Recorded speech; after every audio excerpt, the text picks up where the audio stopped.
And welcome back. This is episode 122 of the Be Fabbo Podcast.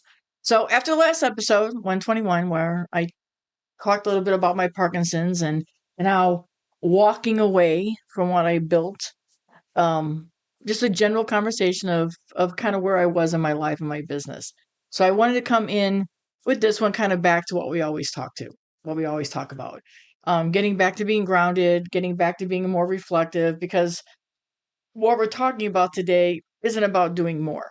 It's about doing something quieter than that. So we're going to continue with, how to build a thriving business in life, how to build what matters most, all those things.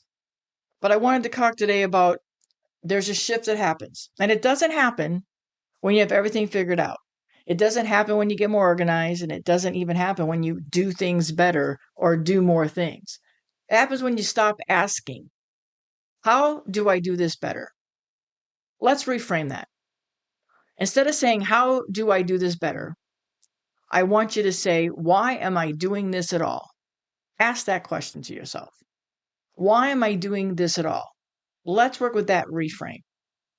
Because most of us, we've been trained to improve everything, to do more of something. That if something's working, how can we make it more powerful, more impactful? And sometimes we forget about making it more intentional. But we also forget more content. Does that do more for us? Bigger and better systems, does that do more for us? If we're more visible, will we have more growth? Will we see more profit?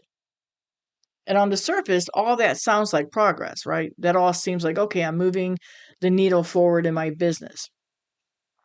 But what about underneath all that? What about in your heart, in your gut, right? Maybe even in your mind a little bit. Because we want your mind to give you the positive reinforcements and to get rid of that negative Nancy talk. And there's a fine line between that fluff and that motivation. But I believe that mindset is a very strong strategy along with confidence and believing in yourself, right? So a lot of people are just trying to optimize something that isn't really going to help them grow professionally or personally because it doesn't fit anymore, right? One of the things we talk a lot here about is growing. And I push you gently and sometimes loudly to grow, to challenge yourself, to push that comfort box open, to be brave, to use some of the Be Fabbo pillars, to be brave, to be bold, to be open to opportunities and to change and to seeing things differently. So you're optimizing something that maybe doesn't really fit who you are and where you want to go. So you keep trying to adjust. You keep tweaking. You keep pushing, but you don't see results because something still feels off. It's not aligning with you because, friends, you've grown. And what you may have felt so passionate about, you've lost some of that spark. You've lost some of that, okay, I feel good doing this. It's become a chore. It's not fun anymore. We often say, you heard that saying all the time. If you do what you love, you never work a day in your life. No, you work 24/7, 365. But I do believe sometimes we outgrow our passion. It becomes so systematic. And in a world where we have VAs and we have AI agents doing everything, we can now offload some of that so that we can really kind of stick to our zone of genius. And some of my coaching students, a lot of them are not very good at sales. That's not their strong point. So we figured out a way that they could hire somebody that can do the selling for them. They have the great idea, the concept, but people want to work with you and your passion and your talent. But you're not good at going on social media, or you're not good on going on a podcast. You're not good to selling yourself. So you have to have that brand ambassador, so to speak, that's better at that. And there's nothing wrong with that. Getting somebody else to talk about you is easier than you talk about yourself because most of us, don't like talking about ourselves, let alone talking to other people. So you now have the opportunity to work on the things that is your zone of genius, that is your core of what you love to do.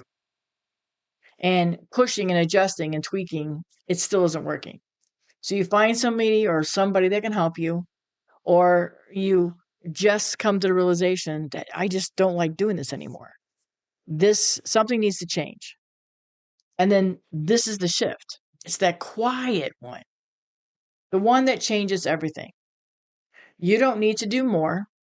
You need to think differently about what you're doing, and you need to think differently about the results you want from where you want to go, from your goals, and where you want to go. You want to go right on the path, you want to go left on the path, you want to stick right in the middle. Maybe you want to take a few steps back, reset. Because sometimes the problem isn't how you're going to do it, how you are doing it, how often you're doing it, or even, heck, how well you're doing it. But often the real question is, why are you doing it in the first place? That's some of the reframe, right? Because if we're being honest, and we are honest here, we share stories of struggles and wins, and we understand that losing and struggles, we learn more from the wins. And, my sports background is you learn more from the losses, and they're actually more important. So a lot of what we're doing is inherited. What we were taught success looks like, what somebody else told us we need to do to be successful, what somebody else said to us, well, if you don't do this, you're never going to succeed. Or, well, if you continue down the path you're on, you're never going to see any growth. You won't be able to expand. You're never going to get out of working 365, 247. We also inherited what other people are doing, what somebody's blueprint is. Here's where I remind you again that your story is your story, and what is meant for you is meant for you. Nobody can do what you do. Take that as the fluff, take that as motivation, but believing in yourself and your strong suits and believing in sharing your gifts and your talents, that's the power, my friends, and doing it authentically. We also inherited what we think we should be building. How many of you have been told, well, if you got to this point, now you need to add this service, or you need to add this product, or now it's time to start a whole nother business based around this. Now's the time to hire a team member. Now's the time to start farming your workout. Not from what actually fits your life, not from actually what matters most, but because somebody else is trying to tell you what success should look like, and especially should look like for you. And only you can do that. You know what you want to build that matters most to you. You know what matters most to you. So how do you build your business and life around that? Again, not from what actually fits your life, and not from what actually matters most. When you're doing all the things that others tell you, or you keep pushing and doing all the things you've been doing, this is the quiet shift. And sometimes this is why I think we feel heavy. I think sometimes this is the start of burnout. Because, burnout can be from doing too much. It can be from doing too little, but it also can be from doing the same thing over and over and over and not seeing a result. But newsflash, it can also be doing the same thing over and over and over and seeing massive growth and massive success. And that everything you're doing just keeps amplifying. And that can feel heavy too. That can be the start of burnout. But is that burnout in a good way? Is it better to be burnt out and overwhelmed when everything's looking great on paper? You have money coming in the account. Everybody seems to love what you're doing. Or is it better to have burnout because things aren't working and you need to change? What will force you to change? Right? Sometimes when things aren't working, we'll try to change easier. We'll still have an excuse for why we don't want to change. And when you love something and you believe in something, even if it's not working, it's hard to let it go. It's hard to go, okay, it's run its course. And it's not because you've built something wrong or that you've been doing it wrong. It's just because right now, in this moment, in this chapter of your life, in this era, to borrow from Taylor Swift, you're not aligned with where you are right now anymore. So before I forget, I do want to drop this in here. I go deeper on Substack. Substack is now where I live and build from. And I talk about these things deeper and more. I'm slowly walking away from social media, Instagram. I'm going to have to post to Instagram to let people know about the podcast, but I'll also post on Instagram what I'm doing on Substack. But it just doesn't fit me anymore. And with my Parkinson's, it's one more thing that I have to have on my to-do list. And I would rather save my energy having conversations like this with you and being able to have conversations on other podcasts or other groups, and hopefully back on the stage one day soon. But I need to put my energy there. So we're really unpacking what it means to build something that actually fits your life, not just something that looks good from the outside. So you want to keep these conversations going, and you want to continue to see other things I'm writing about. I also have a free version of Substack, and I have a paid version of Substack. And in the paid membership, I drop some chat GPTs, I drop some other audios in there that all are aligned to help you grow, and that's included in the paid side. So to keep having those conversations with me, keep talking to me here, keep sending me a text or a DM or whatever. But I would love to invite you, and I would be honored to have you joining me over on Substack. So I'll put that link in the show notes so you can join me over there. Anyway, I'm getting better at talking about myself in another platform. So if you're learning how to do that too, I'm walking right with you. And that's what I say about the Substack. I'm over there building and walking right alongside you. So we're doing it together. So anyway, back to when the quiet shift happens, because you start asking different questions. Not how do I grow faster? Reframe that to, do I even want to continue growing this way? How do I build better and bigger?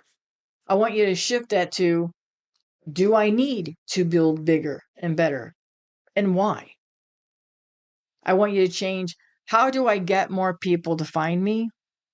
To actually asking an honest question. Do you actually need more people? Do you need to attract more people, even if they're the wrong people? Most of you know I don't want to build an empire. I've never wanted to build an empire. I'm one of the few speakers that don't have a huge following. I'm one of the few educators out there that don't have a PR. I mean, just so many things. Because I knew I couldn't handle that. And I knew that would overwhelm me. Long before my Parkinson's, that's who it wasn't.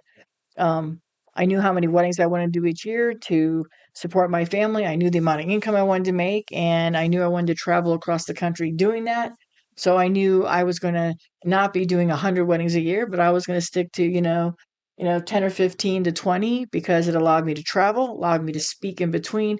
And that's what I enjoyed. So I never wanted to build an empire. I like having 100 people that want to grow with me, and we can share and grow together, to 1,000 people that need and can benefit from the value I can share. So always ask yourself more. Do you really need to get more people? Maybe reframe that. Do I actually want more people? Do I want to attract more people? I also want you to reframe, how do I do more and better? I want you to change, how do I do more and better, to what actually matters enough for me to do. Maybe you can add do better. But I want you to really ask yourself, what actually matters enough that you want to do more with? Okay? And this is where clarity comes from. Not from pushing harder, not from forcing answers, but from stepping back far enough to actually see what still fits in your life and your business with where you are now, what doesn't, and what can you remove that has little or no impact to your clients, but will benefit your clients as well as you. Have you ever asked your clients, if you have a membership or you're online, if you're an online person that sells digital products or courses, have you ever asked yourself, sometimes you overload? See, I don't want to be a content machine. I'm not good at creating all that tech stuff and content. That's not a mindset thing. That is just how my brain does not work, right? And I own it and I know it. If I need help, I get it. But what can you reduce that will actually benefit your clients and your communities as well as you? Maybe you're not getting open rates because it's just too much. They can't keep up with all that and what they want. I find it odd that sometimes productivity coaches and efficiency coaches teach how to get more efficient and productive, and it's a constant onslaught of do this, do this, do this, do this. So I don't know how I can be productive if I'm doing this and I can't get other things done. Where I really like being that mindset, confidence, performance coach where I can help you shift how you're thinking about yourself, use what you naturally have to make better decisions where you are more clear about where you want to go and what you want to do without adding more on. If you step back far enough, you can actually see what you've outgrown. Personally, you can see what you've outgrown. Professionally, you can see what you've outgrown. And maybe it's time to ask your clients that. Maybe it's time to retire a course instead of updating it, adding more to it. But those are things you have to decide for yourself. You know yourself and you know your client. And I'm not here to judge or say one thing or the other. But I see a lot in this coaching world, and I see a lot of clients say to me that it's just sometimes less helps you move further faster. And stepping back to see that, man, friends, that is really growth. That is really investing in yourself as well. So instead of giving you these steps, I just want you to think about this. I want you to sit with these things for a few moments. I just want to leave these things so you can ponder them over and let them float in your brain. Write them down, as I said. Write these things down as a prompt if you want to, a journal starting thing, or just a general conversation, right? Where are you trying to improve things that don't actually fit anymore? What are you continuing to do out of habit, not intention? And what would change if you gave yourself permission to rethink it? That's a good one, my friends. What would change if you gave yourself permission to rethink what you're building? You don't need more strategies right now. You don't need any more pressure on yourself or even giving more pressure to your communities or your clients. And you don't need to fix everything. There's a lot of things that will work and continue working and will grow right along with you. They always don't need your daily attention, right? You don't always have to be putting gas or changing the oil. You just need to let them sit and let them come to people when they need it and let people find it when they're in need. But you might need to pause long enough to ask better questions, to reframe your mindset, to reteach yourself how to think differently about where you were, where you are, and where you're going. You are rooted, and you are rooted deeply, and you are planted, but you're growing. Those deep roots that you've been working on all these years, when you look back and say, oh my gosh, look how far I've come, that's the roots that you're planted, and they are deep. They can still grow. Sometimes we just, need to weed out some things to get some new sprouts. Because that's the quiet shift. It doesn't come from doing more. It comes from tending to what you have now, tightening it up, and learning how to see these things more clearly. And once you start seeing more clearly, everything else will start to change. We'll start to find room to grow. We'll go, hey, I've been stuck down here for a while. I need some attention. And some things that you have may go, wow, even if I updated it, would it really help my clients? Would it really help me? It served its purpose, retire it. So as always, thanks for sharing space with me. Thanks for listening. Stay Fabbo. Keep being yourself. Keep working on building what matters most. Keep investing in yourself. Keep believing in yourself because, my friends, your growth is happening.